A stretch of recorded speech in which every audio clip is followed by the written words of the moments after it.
বাংলাদেশের ইতিহাসের অন্যতম জঘন্যতম একটি হত্যাকাণ্ড ছিল মেজর সিনহা হত্যাকাণ্ড, যেটা যে কোনো সমাজের সভ্যতাকে প্রশ্নবিদ্ধ করে।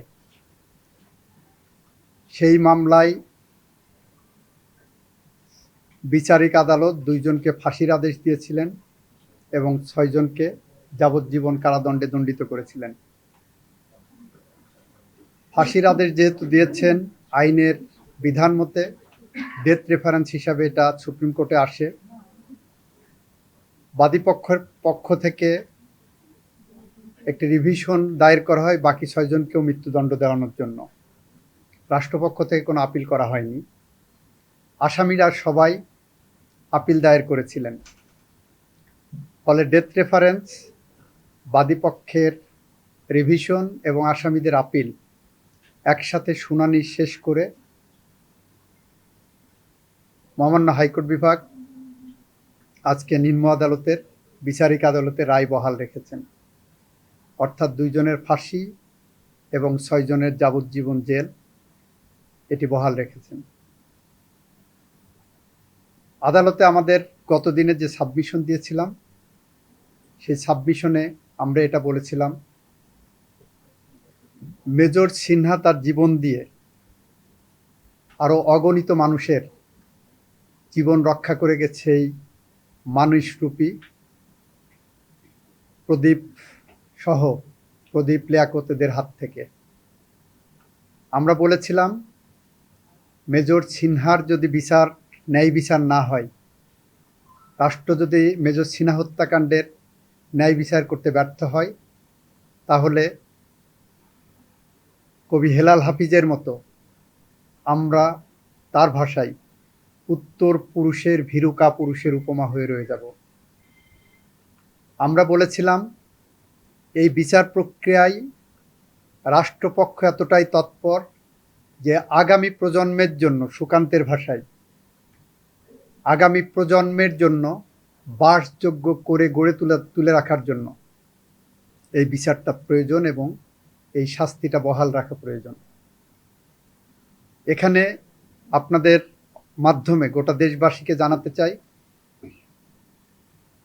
এই মামলায় আসামি পক্ষ একটি অ্যালিবাই নিয়েছিল। সেটা হলো মেজর সিনহা তাদেরকে গুলি করার জন্য উদ্যত হয়েছেন, সেই কারণে আত্মরক্ষার্থে লিয়াকত তাকে গুলি করে হত্যা করেছে। আমরা আদালতের সামনে দেখাতে সক্ষম হয়েছি 2টা জিনিস। নাম্বার 1, অ্যালিবাই যদি ধরে নেওয়া হয়, তাহলে তারা right of private defence exercise করেছেন। Right of private defence exercise করতে যেয়ে তাকে ডক্ট্রিন অফ প্রপোর্শনালিটি অ্যাপ্লাই করতে হবে। ডক্ট্রিন অফ প্রপোর্শনালিটি উদাহরণ দিতে যেয়ে বলেছি, কেউ যদি আমাকে লাঠি দিয়ে আঘাত করতে আসে, আমি তাকে ছুরি দিয়ে কাউন্টার করতে পারবো না। কেউ যদি আমাকে ছুরি দিয়ে আঘাত করে, আমি তাকে গুলি করতে পারবো না। সেখানে মেজর সিনহার যে এপিসোড ওখানে আসছে, আমরা দেখাতে পারলাম যে সে গাড়ির থেকে নেমেছে 2 হাত উঁচু করে।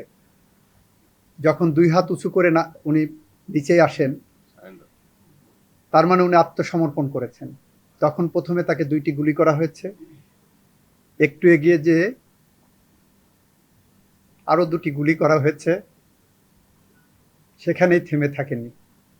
লিয়াকত তার নিথর দেহে পা দিয়ে আঘাত করেছে।